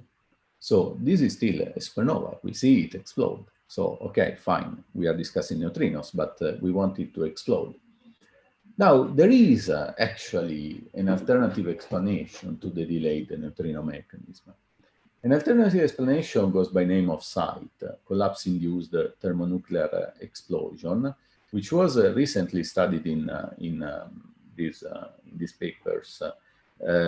However, the actual thermonuclear explosion mechanism dates back to the heroic papers, the first heroic papers of the late 50s, in which they were calculating the nucleosynthesis, stellar nucleosynthesis. So the SITE mechanism works at very late times, not relying on physics near the core, but on physics outside in the disk. So the inflow of matter at some point is stopped very far from the center by an angular momentum barrier. The resulting accretion shock will ignite a thermonuclear explosion in a helium-oxygen shell, which is what we supposedly now see. And this is the result of a two-dimensional simulation of this SITE mechanism. Notice here the time, 28 seconds, 29 seconds, 32 seconds, not 0.5 seconds. Here there is an explosive helium-oxygen shell. Here there is an outgoing shock wave that at some point will ignite this shell, and there is a detonation wave, and then everything goes boom. However, here, for 28 seconds, there is an accretion disk that is producing neutrinos just without any Axion intervention. So let me just show you that this is not only theoretical and numerical speculation. We have shown the year before that neutrinos will be the smoking gun of the collapse mechanism of supernovae. So hopefully we will have a next galactic supernova within our lifetimes. And now we'll have very precise neutrino telescopes that can experimentally probe the mechanism of collapse. Here, what I show is actually the smoking gun. So the smoking gun is actually the time structure of the burst and the flavor dependence of the burst. So here I show this ratio, which is the number of proton elastic scattering to inverse beta decay. So the first is sensitive to all the flavors of neutrino. The second is sensitive to only the electron type. And the two mechanisms predicts a different distribution of flavor. In fact, SITE predicts higher electron neutrino that come mainly from weak interaction process, whereas the proton-neutron star cooling scenario predicts more or less equipartition, because comes just from Bremsstrahlung, from cooling of this protoneutron star. And as you see, in the two regimes, we should be able to distinguish whether the flavor structure and the time dependence of the signal, which is more flat here, and here it should show an exponential decay. Okay, so these are results from our own simulation for different supernovae progenitors, and this T-min is just the detector minimum recoil energy. Okay, so let me conclude. Let me conclude by emphasizing again that the explosion mechanism of core collapse supernovae is still a problem in astrophysics. It has not yet completely settled. However, the neutrinos from a core collapse supernova are used to put constraints on new physics. So the delayed neutrino mechanism has not been shown to work numerically. The simulations on which the axion bound is based, they actually don't explode. And so we are simulating a bare protoneutron star, which cools by neutrinos at late times. It has an exponential decay of the luminosity in neutrinos, and therefore, if you have axions, then the signal will be shut off, no late time neutrinos to observe at all, and axion bounds follow naturally. If, however, this delayed neutrino mechanism fails, then the data are compatible with the black hole formation and disk accretion as the origin of late time neutrinos. And therefore, here there will be no axion bounds. So the outlook is, in general, we know that it is very important to establish solid understanding of standard physics to put constraint on new physics. So if the delayed neutrino mechanism simulations convincingly explode and rule out residual accretion, from a theoretical point of view, I'd say I would be satisfied. The axion bounds stand. There is an issue here that if the explosion is shown to happen asymmetrically, still a disk can form. And therefore, here I would expect a supernova simulation to last beyond the first couple seconds to show what's the destiny of the neutrino signal. Now, instead, if side scenario, which is still underexplored, I would say, is shown to work, then axion bounds will not apply. If we show that a supernova of the energetics of 1987A can be exploded this way, then we better keep an open mind on the validity of the axion bounds. Eventually, of course, experiment will be king, and we'll know from the neutrino observations of the next galactic supernova. Thank you. Thank you very much, Guido. So we have time for questions now.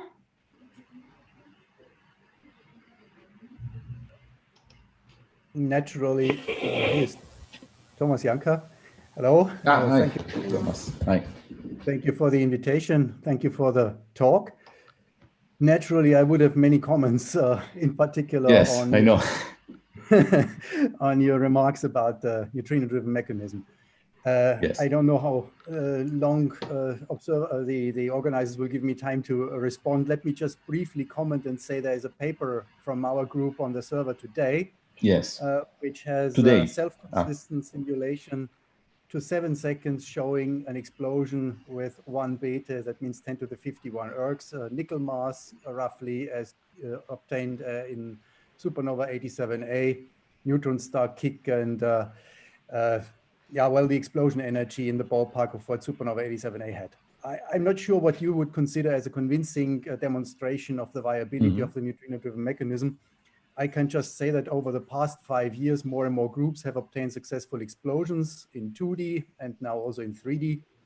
Adam Burrows over summer submitted a paper to Nature where he claims success from his side with a large bunch of two-dimensional models showing explosion energies and giving a summary of the mechanism.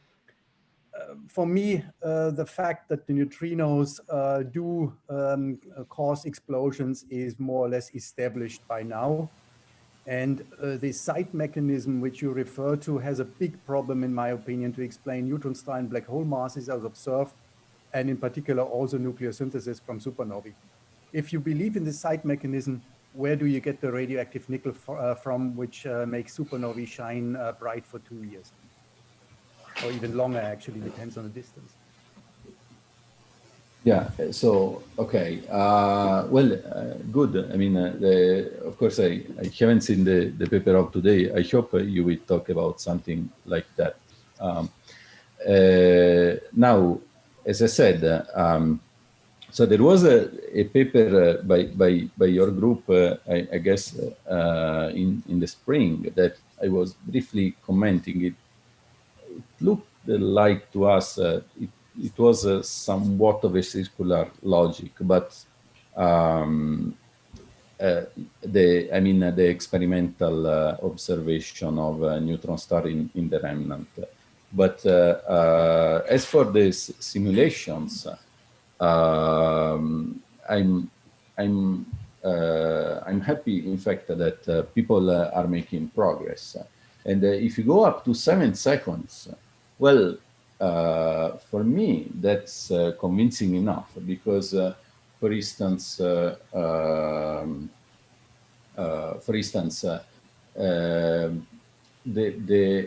additional ingredient that maybe I didn't stress enough is that even if the delayed neutrino mechanism works, sorry, doesn't fail, since possibly the explosion is axisymmetric, you may still form an accretion disk, which then will irradiate the neutrinos. And then still, in that case, the axion bounds would be problematic. I guess you would agree on that. I agree that yes. an accretion disk would be a challenge, but also you need to be aware of the fact that you need quite a lot of angular momentum to form the disk. And if you have neutrino emission from this disk accounting for a significant observable luminosity, these neutrinos will also decelerate the rotation or take away angular momentum from the disk, which we discuss actually in the context of our simulation and the paper we posted today, that we see a significant angular momentum released by the neutrino emission. So disk formation in supernovae is certainly an interesting speculative aspect, which we should not completely ignore or discard. But I would say it's still far from being an ingredient which we definitely have to take into account when we talk about supernova 87A. Okay, no, sure, I agree. Just, I mean, our paper, in fact, was not, was more like a critical examination of the physical processes that can explain data in standard physics. So I agree with releasing angular momentum. As I said, at least the initial angular momentum was not uncommon in the progenitor models. So that's why the disk, as you also say, is something that we may want to take into account.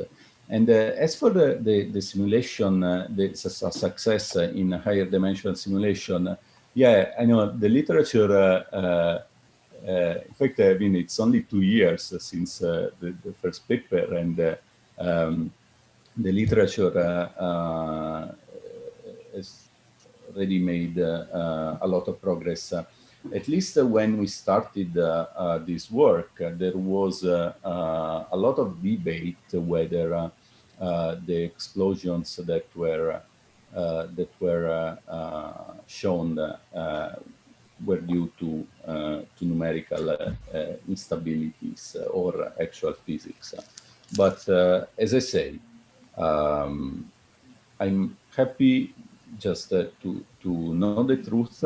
So if you have, if you, or in general, I mean, if we as physicists will have simulations that convincingly explode in high dimension, and then we are able to follow for a few seconds, as you say your work does, and then we start exploring progenitors and we find that there is no disk, then I'm super happy. Like, this is a way to make progress, to establish the axion bounds, even before we see the next supernova and we see the neutrino signal. Yeah, so that's, I guess, what I have to reply. I think we can find an agreement. I have no big objections against what you say. I just want to make one thought. I know that the organizers may get nervous. One last comment. That's fine. Go ahead. Thank you. No, this is really very interesting. I think you invited me because you knew that it would be a topic to discuss. Of course. So, I mean, when you talk about this early phase where the neutrino signal in supernova 87A was measured, and you want to form a disk around the hot neutron star, you have another problem, namely the neutrino heating in the surroundings. When you watch the simulations which we put out on the server today, I mean, we didn't post the video because we don't have a video yet. It's a lot of work to do that in a proper way. But what we see in this simulation is that neutrino energy deposition around the neutron star is so strong that you blow away this infalling high angular momentum material. When material actually falls in with high angular momentum just because it comes from a large distance, we use also a three-dimensional progenitor model where angular momentum is already present in the oxygen shell because of convective motions. This high angular momentum material is also loosely bound because also it has high angular momentum. And as soon as neutrinos deposit energy there, they blow away this material which falls inward, which actually on the one hand provides the energy for the explosion. That's the reason why we get 1 beta, 10 to the 51 ergs of explosion energy. On the other hand, I don't see an easy way to form a disk in this early time. When we talk about late time, fallback disks, where neutrino emission is already low from the protoneutron star, that's a different issue. But in the first couple of seconds, when neutrinos are measured from 87A, I have a big problem to believe in disk formation. No, but as I said, I mean, yeah, well, disk formation, I estimate that it comes after 4 or 5 seconds. But it is also true that my estimates assume somewhat of a quiet environment, meaning that you have gotten a black hole, as you know, the 1D simulation have. So I believe what you say. The question, I guess, now is timing, because I mean, can you think to form a disk after 5 seconds to explain the late neutrino events or not? If you strip the inner layers within the first second. I think what it would need is to cool the neutron star very quickly, so that the neutron star itself has become a very low source of a neutrino emission.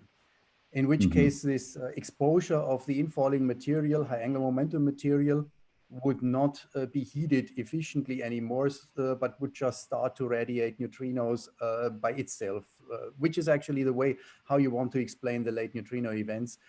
Yes. Well, to settle this issue, which is really difficult and may depend on details of the progenitor conditions, angular momentum, maybe convective properties in the oxygen and silicon burning shells, very difficult to pinpoint to one event only, 87A. And these sparse neutrinos, as you know, had a lot of difficulties. The directionality of the neutrino events was not as expected. The gaps, the statistical properties of these gaps have to be discussed. I think we can squeeze and turn these data as long as we want. They are not conclusive with respect to the neutrino signal from a newborn neutron star. We can only live with these few events and have to be aware of uncertainties there. Yeah, I agree, which was actually exactly. I mean, it's the main takeaway from my talk. I mean, we have to be aware of uncertainties, and it's really great that we are making progress, at least on the simulation. And in fact, that's why I showed the latest slide, because I think it's very important now that when the next event will happen, we will get as much information we can possibly get, even in the flavor structure from neutrinos.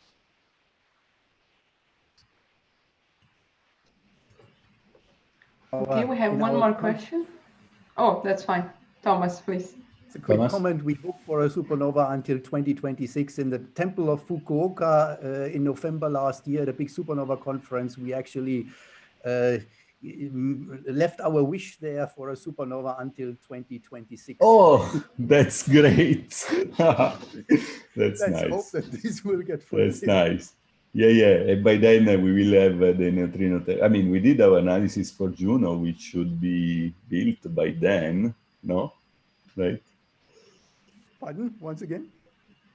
We did our analysis, Yes. you know, this last slide for Juno, we should be built very, very soon. So, yes. Right. Yes. Good. Thank you for that. Yeah. Let's hope that the nature is kind to us this way. So we have one question request, please. Yeah, I have a question. I'm not actually Cem. This is from the DC Cosmology Corridor. This is Philip Sørensen from the DC Theory Group. You talked about this the excite mechanism as an alternative explanation to the delayed neutrino mechanism. Yes. Just wondering, because I couldn't really read your plots. Okay. Yeah. Are you saying that that the excite mechanism can also account for the observed neutrino signal? So the excite mechanism here is an illustration of the mechanism of getting an explosion.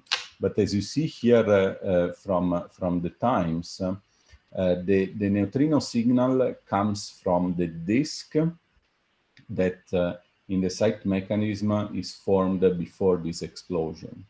Okay, so in this mechanism, basically what happens is that instead of reviving the shock, you stall the shock, which will accrete and form a black hole.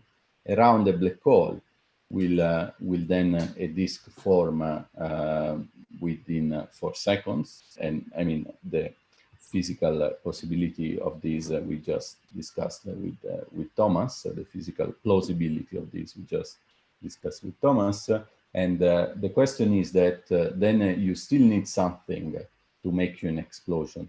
This excite mechanism provides you the explosion, which is just a thermonuclear explosion due to an accretion shock, not accretion, to a bounce from an angular momentum barrier that ignites a faraway.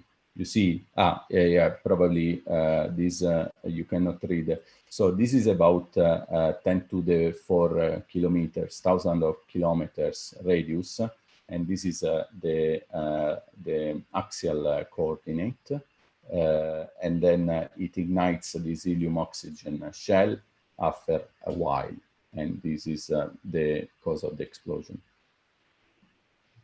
Okay, so this is part of the idea that a black hole is formed, and you don't get a yeah. Because of course, yes, the time scales are very different in the two cases. I mean, the delayed neutrino mechanism must explode within a couple seconds. Okay, 1 second actually, and then there will be this neutrino wind and things will be stripped off However, in 1D simulations, you don't manage to do that. So you create a black hole. And so everything becomes quiet again. The issue is, yes, fine, you can explain neutrinos in this mechanism, but what gives the explosion? And so this is Thomas mentioned that this changes the nucleosynthesis quite a lot. So wouldn't you be able to see this from the the glow of the gas cloud afterwards? Like if it has... Well, I guess that's what Thomas was referring to. I mean, there have been very few studies, as I said, of this site that focus on properties that the authors claim to be reasonable with what we see of the supernova 1987A. But I mean, as I said, I don't have a very strong opinion on that. I strongly doubt this, because if you ignite, I mean, what the mechanism is based on is helium mixing into the carbon shell in the progenitor evolution, which is already in conflict with stellar evolution models. And I also don't know how that should work, to mix helium unburned during stellar evolution before core collapse into the carbon shell. At the onset of collapse, the carbon shell gets compressed and the helium is explosively ignited in the carbon shell. This would not produce nickel. I mean, I don't see how this mechanism should be compatible with the observed amount of nickel in typical type 2 supernova explosions. I mean, you can then speculate, maybe the nickel comes from deeper inside, maybe there is extra disk ejection where the nickel is made. This model, which is put out in the literature right now, does not provide an answer. And it has not been tested against a lot of abundant observational constraints from supernova 87A. In contrast to the neutrino-driven mechanism, which over the past couple of years, we have actually even directly compared to astrophysical, astronomical observations and constraints. So I'm just not happy with putting both of these mechanisms on the same footing. I mean, okay, fine. I understand. Okay, I understand your point. Yes, let me say this. I mean, this is not by far as well tested as the delay neutrino mechanism. And yeah, the problem with the delay neutrino mechanism is mainly one-dimensional simulation, and you know, but progress is being made by many people on higher dimensional simulations. And okay, yeah, let me stress this. I agree with you.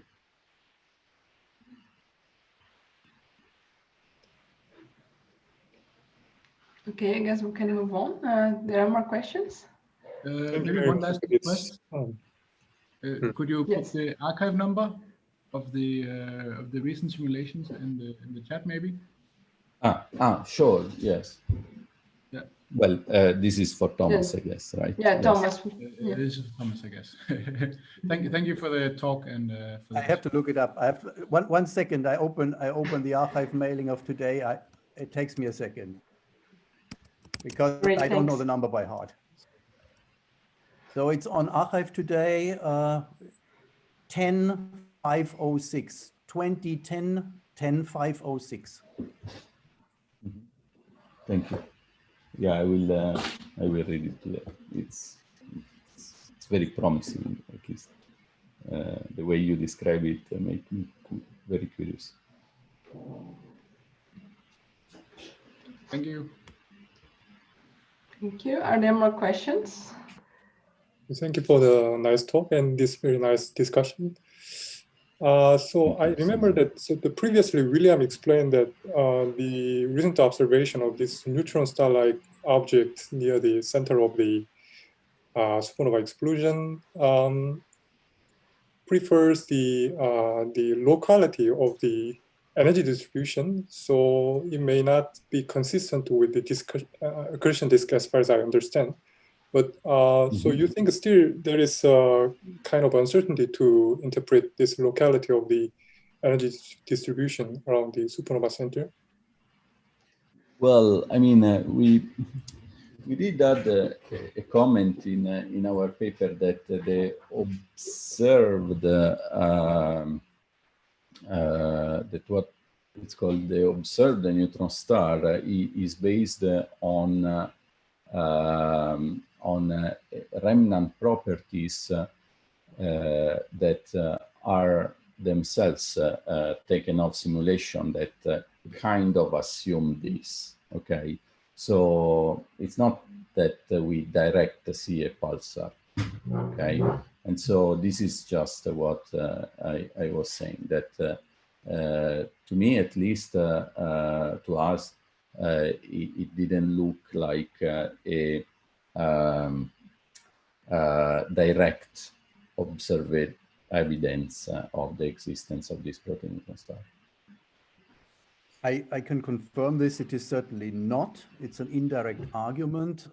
Yes. It's a dust cloud which has receives heating from an object producing energy inside of this dust cloud. And this object is, as we argue in this paper by Danny Page and co-authors, is most likely a thermally cooling neutron star. It's the luminosity of this dust blob, as the authors of the observation call it. This dust blob radiates with a luminosity which is naturally compatible with the thermal cooling of a 33-year-old or 30-year-old neutron star. Of course, this does not rigorously rule out the possibility that a black hole could exist there, and a long-lived accretion disk around the black hole produces radiation. That is, of course, not completely excluded, although it requires fine-tuning then. You have to fine-tune the mass of the disk, the mass accretion rate, and in connection to that, the thermal emission of this accretion disk around the black hole. Oh. So, yeah. So yeah, this is where I guess this question stands. But, I mean, if the results of Thomson simulations work, I mean, this is also a very good indication that the neutrino mechanism might really work and explain things. So, but I mean, yes, this, as I was saying, and Thomas, of course, agrees, observationally, unfortunately, we still have only indirect evidence which may be interpreted either way. Okay, if you fine-tune things. But, yeah.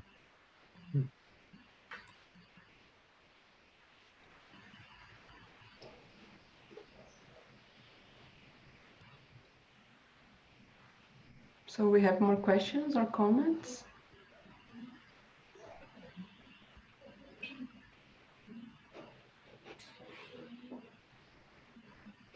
So I don't see any. So let's thank again Guido. Thanks a lot. Thank you. And thank you. Thanks a lot. And see you guys tomorrow. Okay, Bye. great. Bye. Bye. Thank you. Thank you very much.